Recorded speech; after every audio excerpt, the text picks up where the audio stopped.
सो friends, इस question को attempt करते हैं। देखो, which of the following will yield maximum discount on 7500। So first is two discount of 5, single discount of 10%, two successive discount of 8 and 2।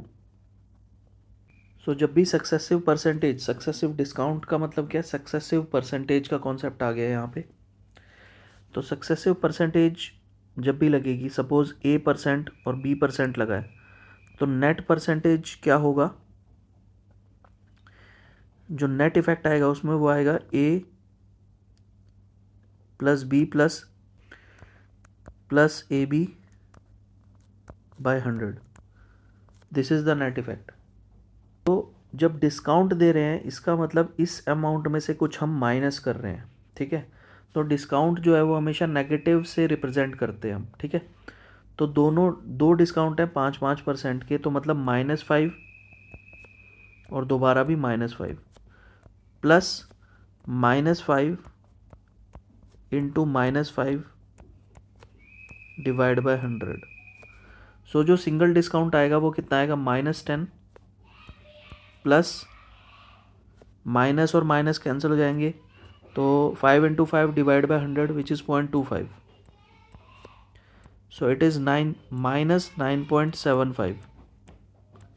तो जब हम बात कर रहे हैं मैक्सिमम डिस्काउंट की, तो फर्स्ट ऑप्शन दे रहा है हमें 9.75 का डिस्काउंट, सेकंड दे रहा है सिंगल डिस्काउंट ऑफ 10%। तो 10 जो है वो 9.75 से तो ज़्यादा है, तो अभी तक हमारा जो 2 है, सेकंड ऑप्शन है, वो हमारा ज़्यादा दे रहा है डिस्काउंट। अब आगे हम थर्ड ऑप्शन की बात करें तो फिर से एक है -8, एक है -2। अब उसमें कुछ ऐड ही होगा, -8 इंटू -2 डिवाइड बाय 100। अब देखो यहाँ तो हो गया -10, यहाँ पे कुछ ऐड होगा, ये ऐड होगा इसमें, तो ये 10 से कम आएगा, ठीक है। ये 10 से कम आएगा, मतलब अगर हम 2 सक्सेसिव डिस्काउंट दे रहे हैं तो जो नेट डिस्काउंट आ रहा है वो कम ही आ रहा है 10 से। तो हमारा जो ऑप्शन होगा, जो मैक्सिमम डिस्काउंट वाला ऑप्शन होगा, वो होगा ऑप्शन नंबर 2। तो A is the correct answer. Friends, इस क्वेश्चन में क्या दिया हुआ, selling a painting at 1498, the gain is 25% more than the loss incurred on selling it at 1300। So profit क्या होता है, selling price minus cost price. मान लिया कि कॉस्ट प्राइस एक्स है, ठीक है, या सी है सपोज। अब 1498 में से ये सी माइनस कर देंगे तो हमारे पास क्या आ जाएगा, गेन। क्योंकि हमने बेचा कितने पे है, 1498 पे, ठीक है। तो गेन कितना आ जाएगा, 1498 माइनस जो हमने सीपी लेट किया है, सीपी। और ये गेन कितना ज़्यादा है, 25% ज़्यादा है जो लॉस हो रहा है उससे। अब लॉस कितना हो रहा है, लॉस कैसे आएगा, सीपी बड़ा हो जाएगा उस केस में सेलिंग प्राइस से। तो सीपी माइनस सेलिंग प्राइस कितना है, 1300। अब 25% ज़्यादा का मतलब क्या है, मतलब कि अगर जो लॉस है वो 4 है तो गेन 5 हो जाएगा, ठीक है। तो इस तरह से इसकी इक्वेशन बनेगी, ठीक है। सो यहाँ से जब हम इसको सॉल्व करेंगे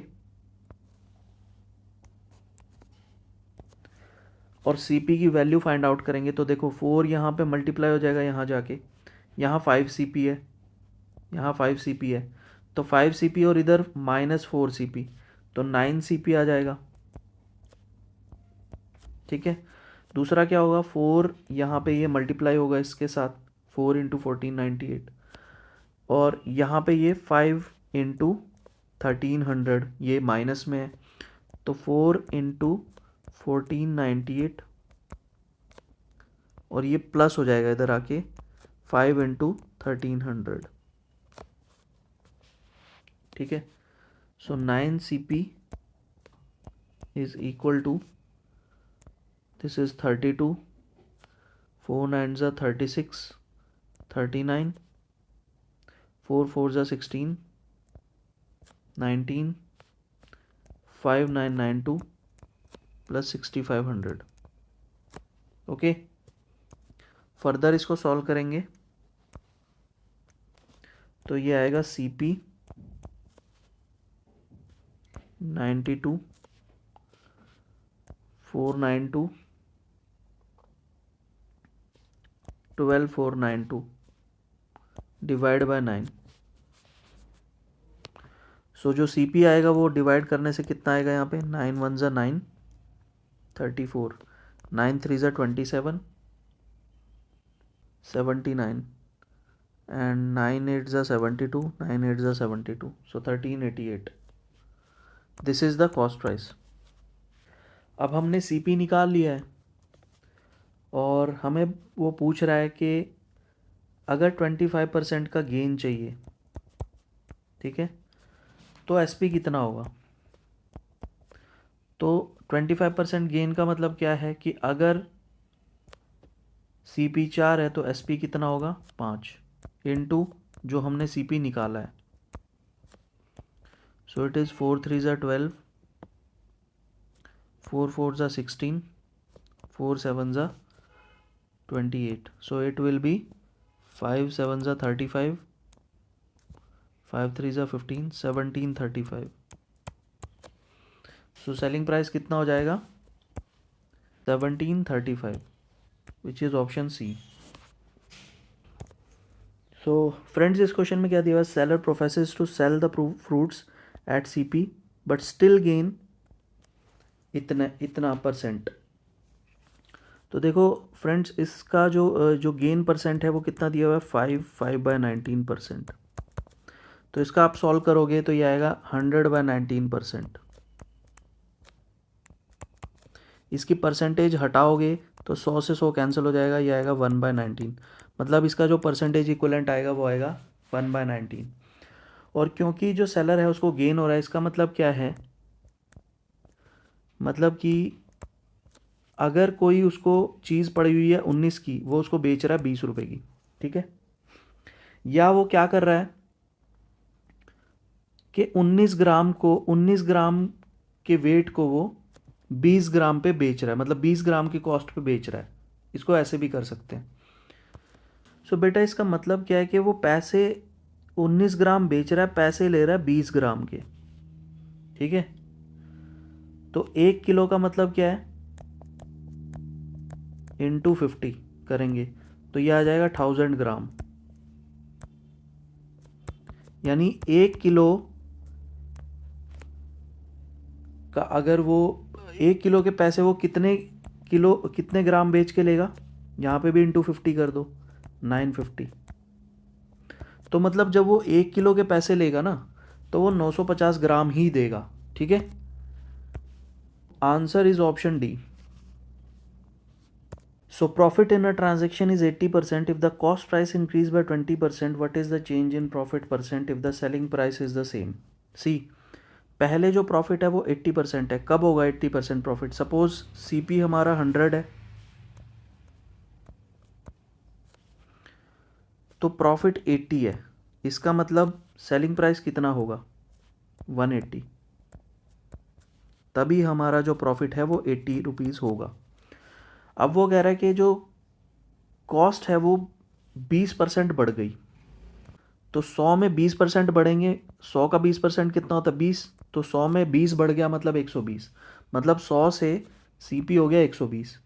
सेलिंग प्राइस रहा सेम, बोल रहा है क्वेश्चन में if the selling price is same, तो अब प्रॉफिट कितना हो गया 60, ठीक है। और profit in terms of percentage क्या होएगा, प्रॉफिट डिवाइड बाय CP जो है इंटू 100, तो 50%। अब प्रॉफिट हो गया 50%, पहले कितना था 80%। तो अब ऑप्शंस में देख लो कौन सा सेटिस्फाई हो रहा है, प्रॉफिट डिक्रीज बाय 30%, यस, क्योंकि पहले 80 था बाद में 50 हो गया तो प्रॉफिट डिक्रीज हो गया 30% से। So A is the correct option. If a shopkeeper sells sugar at 44.8 per kg, he is able to make 12% profit. Due to water seepage 1/5 of the sugar is damaged. तो बेटा हम अपनी convenience के लिए जो शुगर लेंगे ना वो 5 kg लेंगे, ताकि 1/5 जो है उस फ्रैक्शन में ना आए, बल्कि आराम से हमारा जो कैलकुलेशंस है वो इजी हो जाए। ठीक है, तो अगर हम 5 kg शुगर ले रहे हैं, तो अगर 1 kg का प्राइस, 1 kg का सेलिंग प्राइस, क्योंकि वो 44.8 पे बेच रहा है, तो 1 kg का अगर 44.8 सेलिंग प्राइस है तो 5 kg का कितना हो जाएगा, 44.8 into 5, that means total selling price कितना आएगा, इट इज़ 4 5 ज़ा 20, 220 + 4 224, ये सेलिंग प्राइस है, this is the selling price. अब प्रॉफिट है 12% का, मतलब कि 100 रुपये की चीज़ 112 रुपये की बेच रहा है, और एक्चुअल में कितने की बेच रहा है, 224 रुपये की, मतलब इंटू 2। तो यहाँ पे भी हमें इंटू 2 करना पड़ेगा, यानी जो 224 रुपये का जो वो मटेरियल बेच रहा है, 224 रुपये की उसको वो जो बेच रहा है शुगर, वो 200 रुपये की उसको पड़ी हुई है। ठीक है, यहाँ से ये सीपी आ गया हमारा। अब फ्रेंड्स आगे क्वेश्चन में क्या कह रहा है कि सो 1/5 of the sugar is damaged, what should now be the selling price per kg of the rest of the sugar to have a profit of 5%। ठीक है, तो 5 किलो में से 1 किलो खराब हो गई, 1/5 खराब होगी ना, मतलब कि 5 में से 1 किलो खराब हो गई, मतलब उसको 4 kg जो शुगर है वो बेचनी है, और प्रॉफिट होना चाहिए 5% का। ठीक है, यानी 100 रुपये की वो चीज़ अब 105 की बेचेगा, और शुगर है कितने की, 200 रुपये की, यानी इंटू 2, तो 105 वाली कितने की बेचेगा, 210 रुपये की। तो 200, लेकिन हमें प्राइस पर केजी पूछा हुआ है, 1 kg का कितना प्राइस होगा,